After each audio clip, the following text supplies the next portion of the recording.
Friends, welcome you all to happiness hub with Kirti. आज का हमारा टॉपिक है हम जन्माष्टमी क्यों मनाते हैं।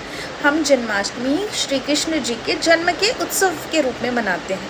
कृष्ण जी का जन्म कहाँ हुआ था? मथुरा में हुआ था। तो हम उनका उत्सव जन्माष्टमी के रूप में मनाते हैं और संपूर्ण भारत में जन्माष्टमी मनाया जाता है। कृष्ण जी का जन्म भाद्र पक्ष की अष्टमी को हुआ था, इसलिए हम इसे जन्माष्टमी कहते हैं। कृष्ण जी ने हमें किस चीज़ का ज्ञान दिया?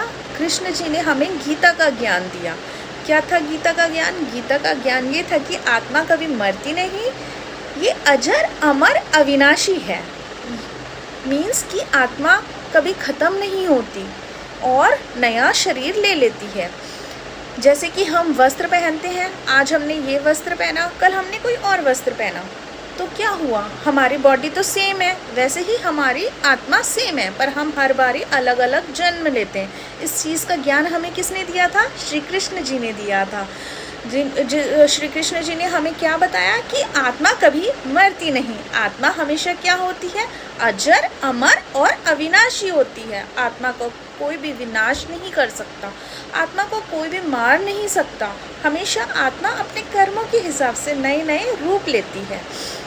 तो ये ज्ञान हमें किसने दिया था? ये ज्ञान, गीता का उपदेश हमें श्री कृष्ण ने दिया था, जिस ज्ञान को पाकर बहुत लोगों को अंधकार से मुक्ति मिली। इस ज्ञान के कारण आज बहुत सारे लोग दुखों से उभर पाए हैं। अगर ये ज्ञान नहीं होता तो शायद लोग अंधकार में डूबे होते। इसलिए हम श्री कृष्ण जी का जन्म उत्सव मनाते हैं, क्योंकि उन्होंने एक बहुत ही अच्छा ज्ञान दुनिया को दिया। उन्होंने गीता का ज्ञान सबको बांटा।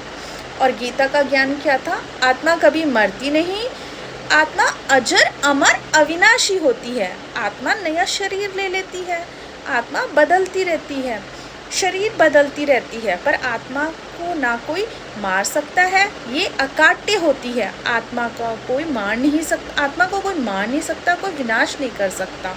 ये अजर अमर अविनाशी होती है। इसलिए प्लीज़ इस धरती पे आए हैं तो खुशी खुशी अपने जीवन को व्यतीत कीजिए।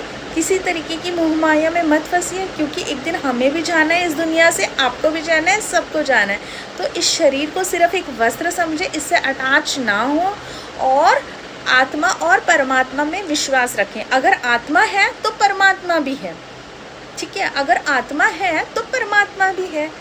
तो परमात्मा से अपने आप को जोड़ें, क्योंकि हर जन्म में फिर आपका उससे रिश्ता कनेक्ट हो जाएगा और आपके कर्म भी अच्छे होते चले जाएंगे। जब आपके कर्म अच्छे होते चले जाएंगे तो आपको फल भी अच्छा मिलता चला जाएगा। Thank you all, bye bye, take care.